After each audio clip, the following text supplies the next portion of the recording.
Hallelujah, hallelujah. रोमकरासपत्र 11:26-27 वचन.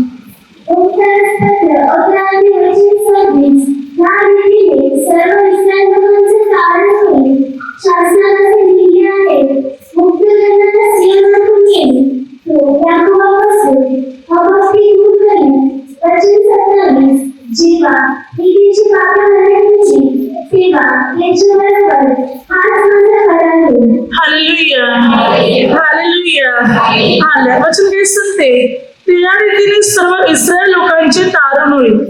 शास्त्रात असे लिहिले आहे, मुक्त करणारा सियोनातून येईल, तो याकोबापासून अभक्ती दूर करेल. जेव्हा मी त्यांची पापे हरण करीन तेव्हा त्यांच्याबरोबर हाच माझा करार असेल.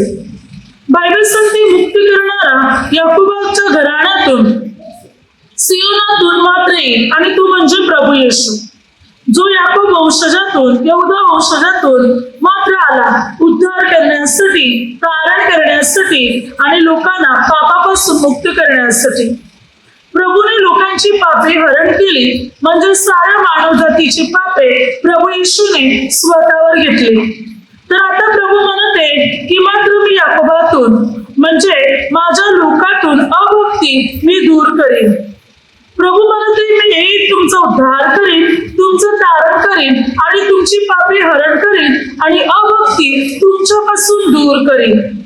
ज्या व्यक्तीचा प्रभू उद्धार करत आहे, तारण करत आहे, उन्नती करत आहे, किंवा ज्याची पापे प्रभू स्वतःवर घेते, त्या व्यक्तीला प्रभू अभक्तीपासून दूर करत आहे. प्रभूने आज आपल्या सर्वांचं तारण केलेले, सर्वांचा उद्धार केलेले आणि आपल्या सर्व मानव जातीची पापे प्रभूने स्वतःवर घेतलेले, आपल्या सर्वांना पापातून मुक्त केले. पण इकडे सर्वाधिक महत्वाची गोष्ट आहे, बायबल सांगते प्रभू आपल्या लोकांपासून अभक्ती दूर करेल. आता ही अभक्ती म्हणजे काय आणि ती कशी प्रभू दूर करेल? आता प्रभूने सर्वांसाठी बलिदान दिलेले आहे, सर्वांसाठी प्रभू मृत्यू पावले आणि पुन्हा तिसऱ्या दिवशी उठविले गेले. परंतु जे लोक प्रभूमध्ये जीवन जगतात, प्रभूचे नियम पाळतात, प्रार्थनामय जीवन जगतात, ते अभक्तीपासून दूर राहणार. अभक्ती म्हणजे प्रार्थना न करण्याची बुद्धी, प्रार्थना न वाढण्याची भावना, प्रार्थनेपासून दूर राहण्याची भावना म्हणजे अभक्ती.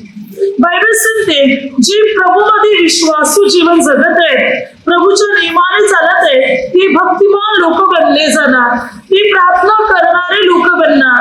परंतु ज्यांना प्रभूच्या गोष्टी पटत नाही, ज्यांना प्रार्थनेच्या गोष्टी पटत नाही, जे प्रभूपासून दुरावलेले आहेत, ते अभक्तिमान लोक आहेत. प्रार्थना न करणारे किंवा प्रार्थनेच्या विरोधात बोलणारे लोक अभक्तिमान लोक. आता जे प्रभूमध्ये विश्वासू लोक आहेत, ती भक्तिमान आहे, आणि मग प्रभू त्यांच्यापासून अभक्ती दूर ठेवेल. कारण ते प्रार्थना करणारे लोक आहेत, ती भक्ती प्रार्थना करत राहणार, प्रभूमध्ये वाढत राहणार, आणि प्रभू त्यांच्यापासून अभक्ती दूर ठेवणार. अभक्ती म्हणजे जे प्रभूपासून दुरावले लोक आहेत, प्रभूला न मानणारे, प्रार्थना न करणारे, प्रभूच्या विरोधात चालणारे, या लोकांना प्रभू त्यांच्यापासून दूर ठेवणार, त्यांच्या सहवासात पण प्रभू ठेवणार नाही. तर आता आपण बायबलद्वारे पाहू की अभक्तिमान लोक, भक्तिहीन लोक, या लोकांचा नाश कसा होणार आणि भक्तिमान लोकांना प्रभू उद्धार कसा देणार. बायबल शिकवते, जे प्रभू मधले लोक आहेत, प्रार्थनामय जीवन जगणारे लोक आहेत, त्यांच्यापासून देव पिता भक्तिहीन लोकांना दूर ठेवणार, अभक्ती दूर ठेवणार, आणि त्या लोकांना अधिक भक्तिमान बनवणार, अधिक प्रार्थना करणारे व्यक्ती बनवणार, अधिक परमेश्वरामध्ये वाढवण्यासाठी परमेश्वर पिता त्यांना ज्ञान आणि बुद्धी देणार. तर बायबल शिकवते भक्तीचा अर्थ काय आहे, भक्तिमान लोक कोण आहेत आणि अभक्तिमान कोण आहे, भक्तिहीन कोण आहेत, या बायबल आपल्याला शिकवत आहे. आपण कोण आहोत, भक्तिमान लोक आहोत की भक्तिहीन लोक आहोत? तर याचा विचार आपल्यालाच करायचा आहे. बायबल सांगते की अभक्तास कशा पीडा भोगाव्या लागणार, अभक्तिमान लोकांना अधोलोकात जावं लागणार, अभक्तिमान लोकांचा कसा नाश होणार हे बायबल आपल्याला शिकवत आहे.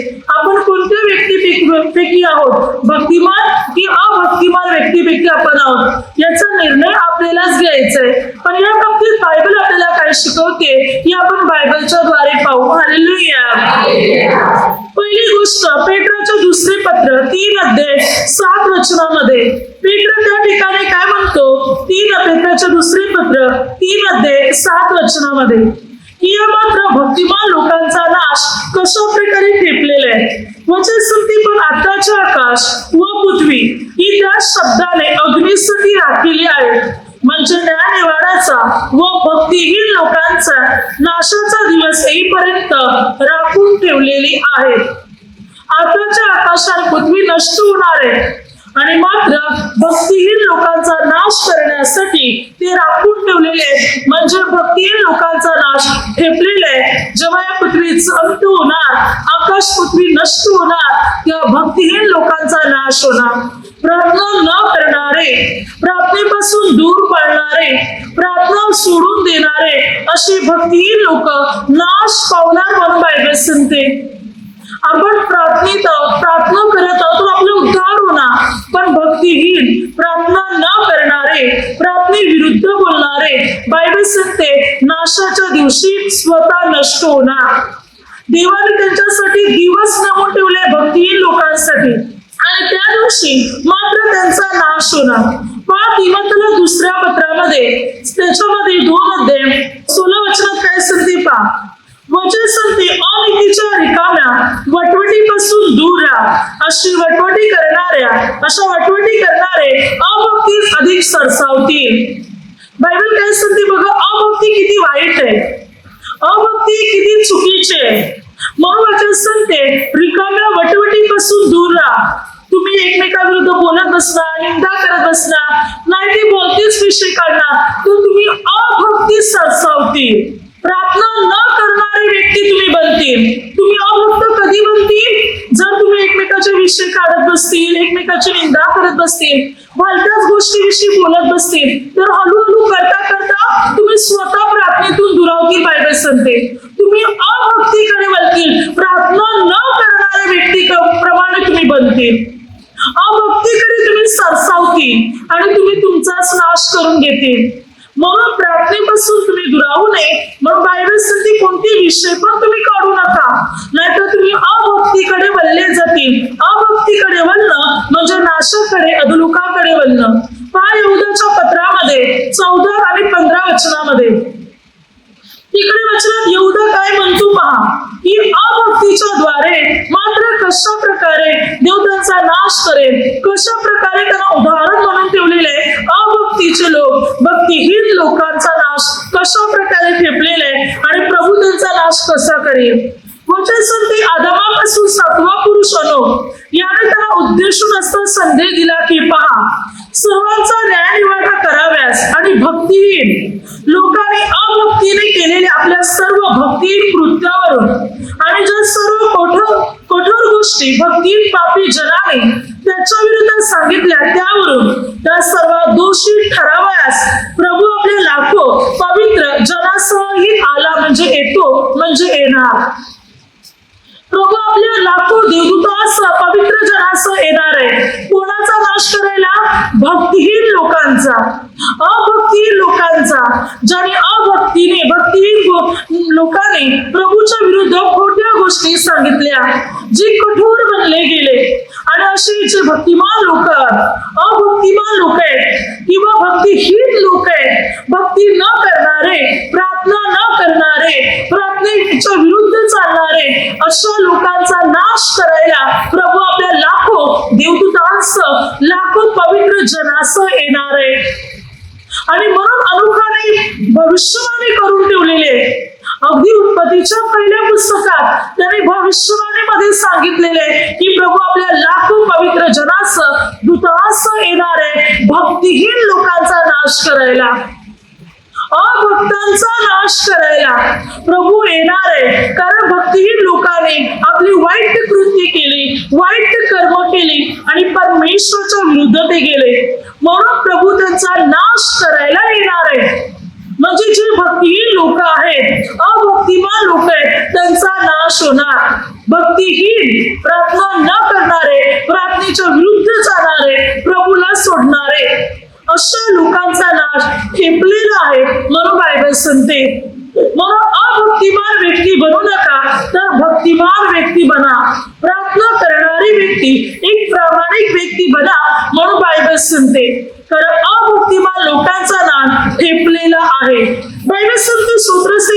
14:2-4 आणि सूत्रसंहिता 53:2-4. बायबल सांगते देवपित्याने पृथ्वीकडे अवलोकन केलं. पृथ्वीकडे अशासाठी अवलोकन केलं की कोणी देवभक्त आहे का, देवाचा शोध झटून करणारा कोणी आहे का, पण देवाला कोणीच आढळला नाही. देवपित्याने पाहिलं आहे का कोणी देवभक्त, कोणी देवभक्त करणं म्हणजे प्रार्थना करणारा, परमेश्वराची आराधना करणारा, असं कोणी आहे का, पण देवाला कोणी आढळला नाही. आज देव शोधत आहे देवभक्त व्यक्तीला. देवभक्ती करणारा कोण मनुष्य आहे, देवभक्त म्हणजे देवाची प्रार्थना करणारा कोणी आहे का, म्हणून देव त्याला शोधतो. पण आज देवाला आढळत आहे मात्र अभक्तीचे लोक, भक्तिहीन लोक देवाला आढळत आहे, पण भक्तिमान लोक देवाला आढळत नाही. भक्ती करणारे, प्रार्थना करणारे लोक देवाला आढळत नाही. तर देवाला कोणते लोक आज आढळत आहे? भक्तिहीन, प्रार्थना सोडणारे, प्रार्थना न करणारे, प्रार्थनेच्या विरोधात उभे राहणारे लोक आज प्रभूला दिसत आहेत. Hallelujah, hallelujah. म्हणून बायबल सांगते की अभक्तिमान लोकांचा नाश ठेपलेला आहे. बघा पेत्राच्या दुसऱ्या पत्रामध्ये 2:5 अभक्ताच्या जगावर जलप्रलय आलेला परमेश्वर पित्याने. तेव्हा परमेश्वर पित्याने नोहा आणि नोहाच्या कुटुंबाचे तारण केले. या ठिकाणी बघा परमेश्वर पित्याने जलप्रलय का उत्पत्ती 7-8 अध्यायामध्ये आणि जलप्रलयमध्ये देवाने नोहाच्या काळात सर्व लोकांचा का नाश केला, कारण ते अभक्त होते. त्याने कधी प्रार्थना केली नव्हती. ते प्रार्थना न करणारे लोक होते, प्रार्थनेच्या विरोधात होते, अभक्त लोक. आणि त्यामुळे देवाने अभक्त लोकांवर हा जलप्रलय आणला. आणि या जलप्रलयमध्ये सर्व मनुष्य, प्राणी, पक्षी, जीव जंतू सर्व मरून गेले. फक्त नोहा नावाचं कुटुंब आणि जे तारवात प्राणी, पक्षी, जीव जंतूंच्या ज्या जोड्या होत्या तेच फक्त वाचले गेले. बाकी सर्व नष्ट झाले, कारण ते अभक्त होते, ते प्रार्थना न करणारे होते. म्हणून ते जलप्रलयमध्ये नाश पावले, म्हणून ते जलप्रलयमध्ये नष्ट झाले. प्रार्थना न करण्यामुळे, प्रार्थना न केल्यामुळे, प्रार्थनेची ओळख नसल्यामुळे, भक्तिहीन असल्यामुळे त्या लोकांचा नाश झाला. Hallelujah, hallelujah. पुढे बायबल सांगते पेत्राच्या दुसऱ्या पत्रामध्ये त्याच्यामध्ये 2:7-6 पुढे होणाऱ्या अभक्तास उदाहरण देण्यासाठी सदोम व गमोरा ही प्रदेश प्रभूने पुढे आणले आणि गंधक अग्नीचा वर्षाव करून त्याला भस्म केले. पण देवाने नीतिमान लोटाची सुटका केली. बघा वचन काय सांगते, पुढे अभक्तांना उदाहरण होण्यासाठी जे प्रार्थना करणारे नाहीत, प्रार्थना सोडणारे लोक आहेत, भक्तिहीन लोक आहेत, त्यांना उदाहरण देण्यासाठी प्रभूने सदोम आणि गमोरा प्रदेशाला पुढे ठेवलं. की बघ पहा, सदोम आणि गमोरा प्रदेश प्रार्थना करत नव्हते, अभक्तिमान लोक होते, ते भक्तिहीन लोक होते. म्हणून प्रभू म्हणतो उत्पत्तीमध्ये 19 अध्याय की मी त्यांच्यावर गंधक अग्नी यांचा वर्षाव करून त्यांना मी भस्म केलं. तर आज तुम्ही पण प्रार्थना करणार नाही, तुम्ही भक्तिमान जीवन जगणार नाही, तर सदोम आणि गमोरा प्रदेशाप्रमाणे तुमचा पण नाश होईल. नीतिमान लोटाला प्रभूने वाचवलं. याचा अर्थ लोट भक्ती करणारा, प्रार्थना करणारा व्यक्ती होता. म्हणून लोटाच्या मुली वाचल्या गेल्या. लोट वाचला गेला कारण तो भक्तिमान नीतिमान होता. परंतु मात्र सदोम आणि गमोरा प्रदेश पापाने भरले असल्या कारणाने त्यांच्यावर गंधक अग्नीचं वर्षावून ते भस्म झाले. भक्तिहीन लोकांना उदाहरण ठेवलेले प्रभूने की त्या सदोम गमोराचा नाश कसा झाला तसं तुमचा नाश होईल. जर तुम्ही प्रार्थना सोडणार, प्रार्थना करणारच नाही, प्रार्थनेपासून दुरावणार, भक्तिहीन बनणार, अभक्त बनणार, तर तुम्ही सुद्धा सदोम आणि गमोरा प्रदेशाप्रमाणे नष्ट होणार. सदोम आणि गमोरा प्रदेशाप्रमाणे तुम्ही सुद्धा नाश पावणार जर तुम्ही भक्ती आणि प्रार्थना करणार नाही तर. हालेलुया. म्हणून प्रभूने उदाहरण म्हणून सदोम आणि गमोरा प्रदेशाला पुढे ठेवलेले आणि अशा प्रकारे अभक्ताचा नाश होणारे, प्रार्थना न करणारे, प्रार्थनेपासून दुरावणारे, परमेश्वराच्या विरोधात जाणारे हे अभक्त लोक, भक्तिहीन लोक, या लोकांचा प्रभू नाश करणार. या लोकांना मात्र प्रभू पूर्ण रीतीने नष्ट करून टाकणार. परंतु जे भक्तिमान लोक आहेत त्यांना प्रभू वाचवणार. पेट्राचे दुसरी पत्र 2:9. भक्तिमान लोकात परीक्षेतून कसे सोडवावे आणि अनीतिमान लोकात परीक्षेच्या शेवटच्या दिवसासाठी पीडा भोगाव्यास कसे ठेवावे हे प्रभूला कळते. बायबल सांगते भक्तिमान लोकांना कसं सोडवावं हे प्रभूला माहिती आहे. आणि अनीतिमान म्हणजे अभक्तिमान लोक, जे कधी प्रार्थना करत नाही, असे भक्तिहीन लोकांना शिक्षा भोगाव्यास कसं ठेवावं हे प्रभूला कळते. जे भक्तिमान लोक आहेत, प्रार्थना करणारे लोक आहेत, प्रभू त्यांना सर्व संकटातून सोडवणार. प्रभू त्यांना परीक्षेतून सोडवणार. प्रभू त्यांची बंधने तोडणार. प्रभू त्यांचे मार्ग मोकळे करणार. जे भक्तिमान लोक आहेत, जे प्रार्थना करणारे लोक आहेत, प्रभू त्यांना सर्व परीक्षेतून सोडवणार. सर्व संकटातून मात्र प्रभू सोडवणार. म्हणून भक्तिमान व्यक्ती बनली जा. बायबल सांगते तिमोथेला पहिल्या पत्रामध्ये 6-6 चित्त समाधानासह भक्ती तर हा मोठा लाभ आहे. काय सांगते बायबल? भक्ती सर्वात मोठा लाभ आहे. चित्त समाधानासह भक्ती तर सर्वात मोठा लाभ आहे. भक्ती प्रार्थना सर्वात मोठा फायदा आहे. तरी मनुष्य परमेश्वराची भक्ती करत नाही, तरी मनुष्य परमेश्वराची आराधना करत नाही. ज्याच्याद्वारे लाभ होतो, ज्याच्याद्वारे माणसाचा फायदा होतो, तेच मनुष्य करायला आज तयार नाही. भक्तीने माणसाचा फायदा आहे, माणसाचा लाभ आहे म्हणून बायबल सांगते. आपण भक्ती करणार, प्रार्थना करणार तर आपला फायदा होणार, आपला लाभ होणार, आपली बंधने तुटणार, आपली संकटे टळली जाणार, आपल्या समस्या दूर होणार, आपली अडचणी दूर होणार. जेव्हा आपण भक्ती करणार, जेव्हा आपण प्रार्थना करणार. बघा, जसं की योशा जो राजा होता, योशा असा एक राजा होता जो पूर्ण परमेश्वराच्या भजनी लागलेला. 2 राजे 23-25 संपूर्ण मनाने, संपूर्ण जीवाने, संपूर्ण बुद्धीने, संपूर्ण शक्तीने तो देवाच्या भजनी लागलेला असा तो देवाचा एक भक्त बनलेला होता. देवाची आराधना, देवाची प्रार्थना करणारा योशा राजा होता. बघा, राजा म्हटलं तर राजावर भरपूर जबाबदाऱ्या असतात, राजावर भरपूर काम असते, राजाचे मोठमोठे व्यापार असतात. ते व्यापाराकडे राजाला लक्ष द्यावं लागते. राजाचा स्वतःचा परिवार असतो, कुटुंब असते, त्याच्याकडे राजा लक्ष द्यावं लागते. भले राजाकडे नोकर चाकर भरपूर असतात, तरी राजाच्या डोक्यावर मोठी जबाबदारी असते. राजाला संपूर्ण देशाचा भार व्हावा लागतो. अगदी लढाईसाठी, युद्धासाठी शस्त्रवस्त्र ढाली, सैनिकांची तयारी करावी लागते राजाला. अगदी आपल्या देशात, नगरात, गावात कुठे लढाई भांडणं काय तंट असेल तर ते मिटवावंही लागते. राजाकडे सतत लोक चालू असतात न्याय मागण्यासाठी, वादविवाद मिटवण्यासाठी, मार्गदर्शन घेण्यासाठी. आणि त्यामुळे राजाला वारंवार लोकांना तोंडी द्यावं लागते. अनेक गोष्टीची जबाबदारी असते राजावर. राजा अनेक कामामध्ये सतत गुंतलेला असतो.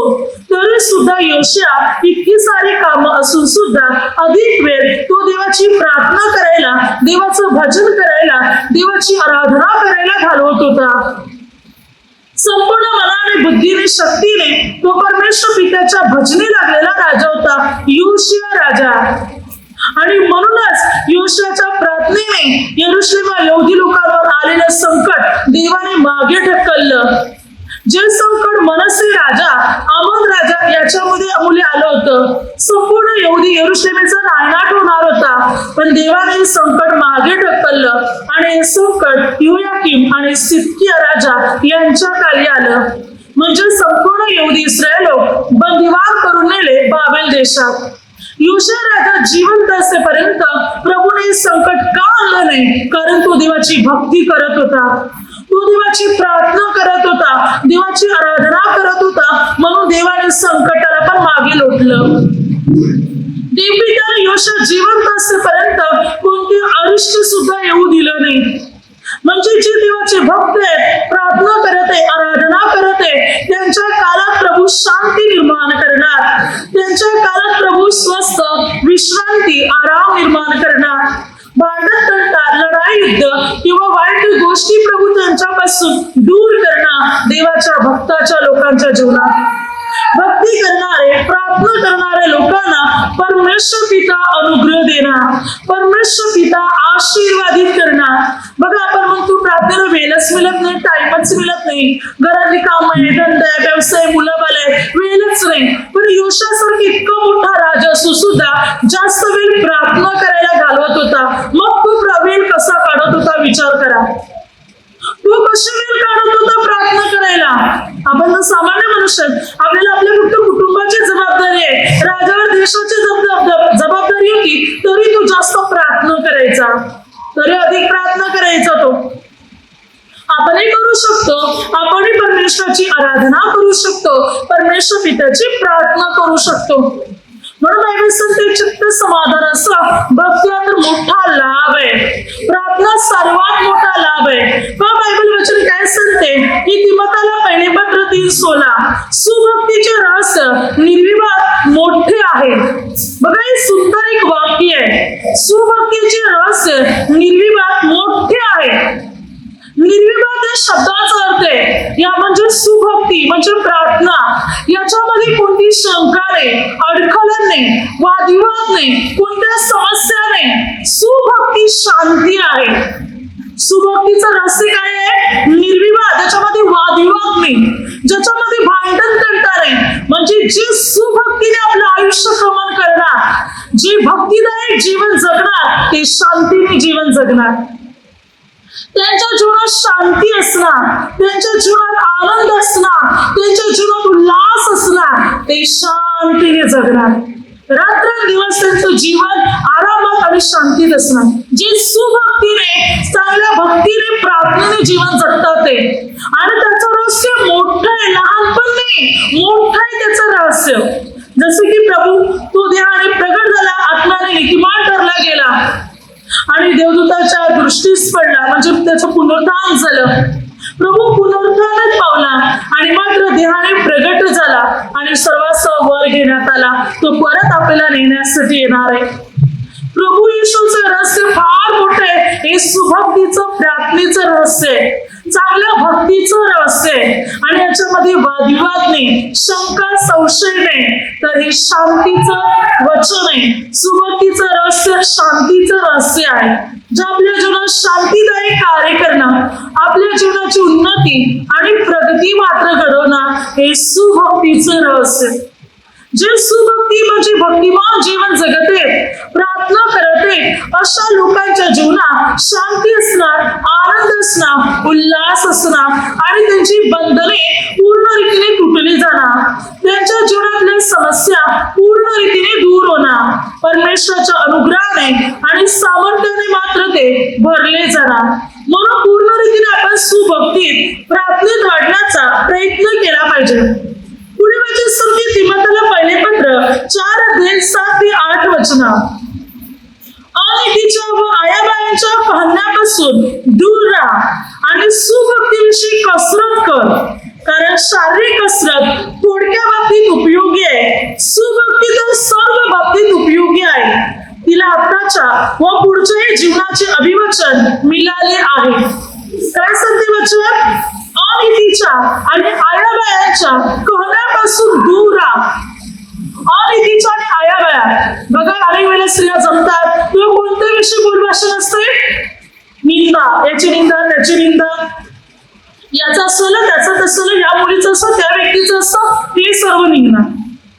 बायबल सांगते अनितीच्या आणि आयाबायाच्या कहण्या गोष्टीपासून, त्यांच्या बोलभाषणापासून स्वतःला दूर ठेव आणि सुभक्तीसाठी कसरत कर.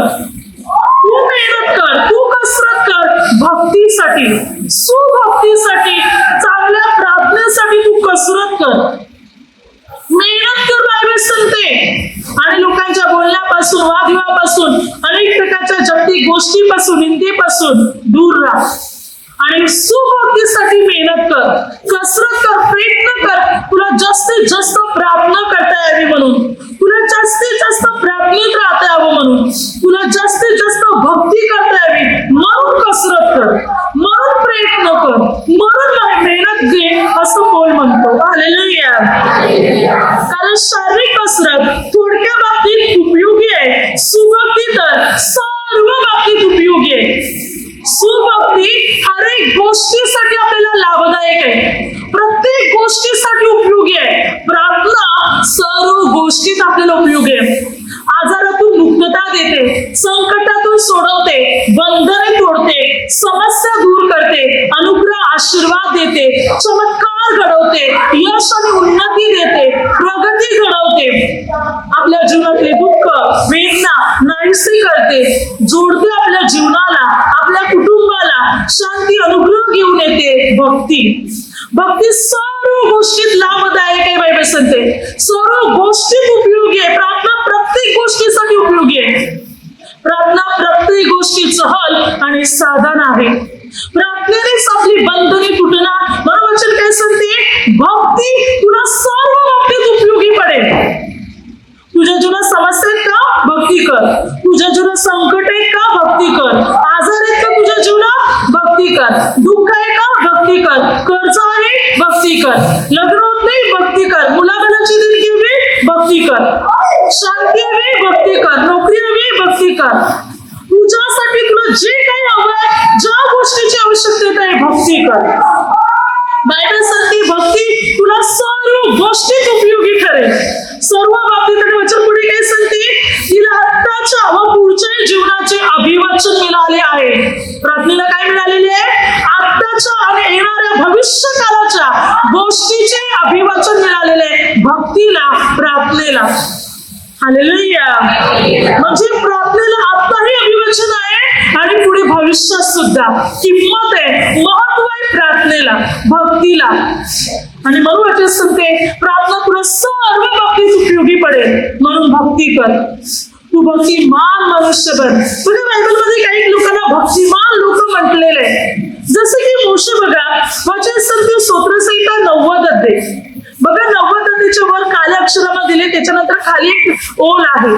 त्या ओलीमध्ये काय दिले, देवाचा भक्त मोशे याच्या प्रार्थना. देवाचा भक्त मोशे, अनुवाद 33:1. देवाचा भक्त मोशे याने लोकांना आशीर्वाद दिला. योशुआ 14:6. देवभक्त मोशे. काले काय म्हणतो, त्या ठिकाणी योशुआला म्हणतो की देवाचा भक्त मोशे याने काय म्हटलं होतं, म्हणजे मोशेला देवभक्त म्हटलेलं आहे, देवाचा भक्त म्हटलेलं आहे. भक्तिमान देवभक्त, कारण तो प्रार्थना करायचा, देवाबरोबर राहायचा, देवाशी बोलायचा, 40 दिवस 40 रात्र पर्वतावर परमेश्वर बरोबर राहायचा, सतत भक्ती करणारा, प्रार्थना करणारा, देवाविषयी बोलत राहणारा, देवाचे नियम आज्ञा शिकवणारा देवभक्त मोशे. म्हणून मोशेला देवभक्त म्हटलेलं आहे. बायबलमध्ये संदेशाला अनेक लोकांना देवभक्त म्हटलेलं आहे. आपण स्तोत्रसंहिता पुस्तक वाचलं तर भक्तिमान व्यक्तीविषयी आपल्याला अनेक वचनं तिकडे आढळणार.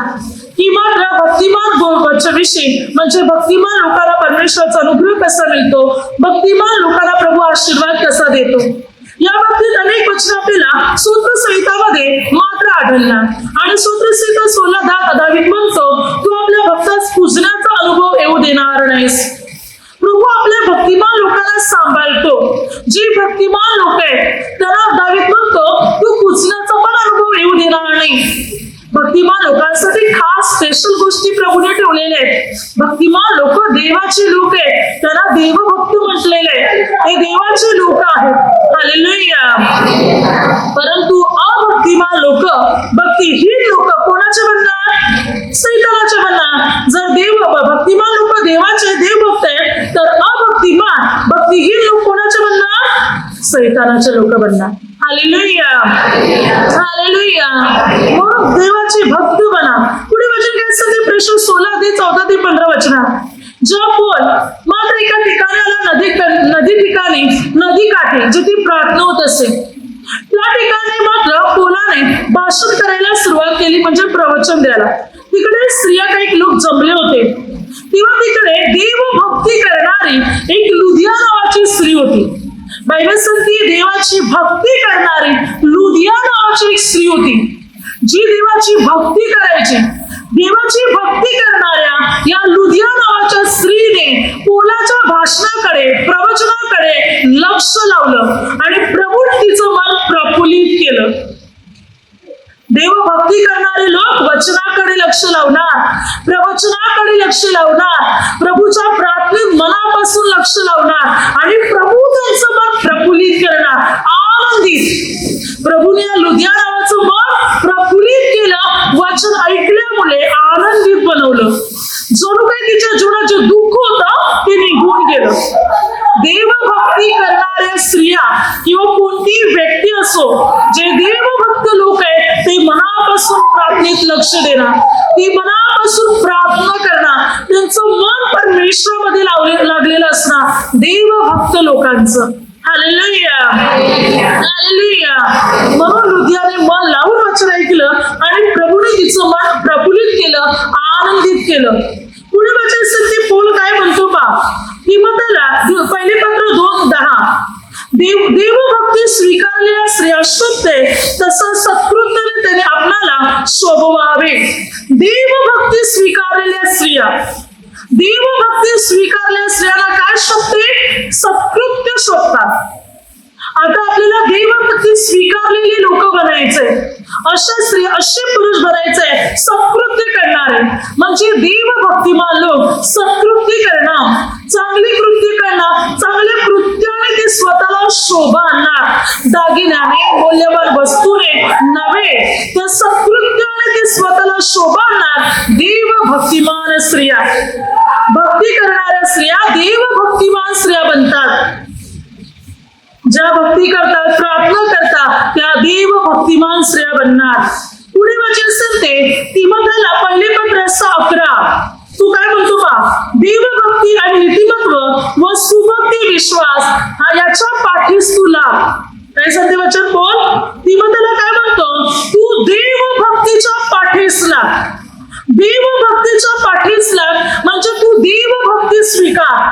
हे देवभक्ता, तू देवभक्तीच्या पाठीस लाग.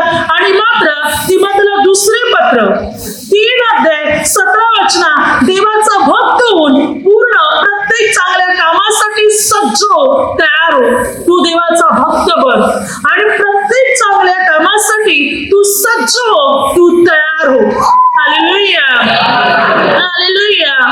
म्हणून आपल्याला देवभक्त बनायचंय. हे देवभक्ता, देवभक्तीच्या मागे तुला, आपल्याला देवभक्त आपल्याला बनायचंय, देवभक्तिमान व्यक्ती बनायचंय आणि देवभक्तीच्या मागे आपल्याला लागायचंय. म्हणून सांगते हे देवभक्ता, देवभक्तीच्या मागे तुला. Hallelujah, hallelujah. म्हणजे भक्ती करणारा, प्रार्थना करणारा असा मनुष्य तू बन.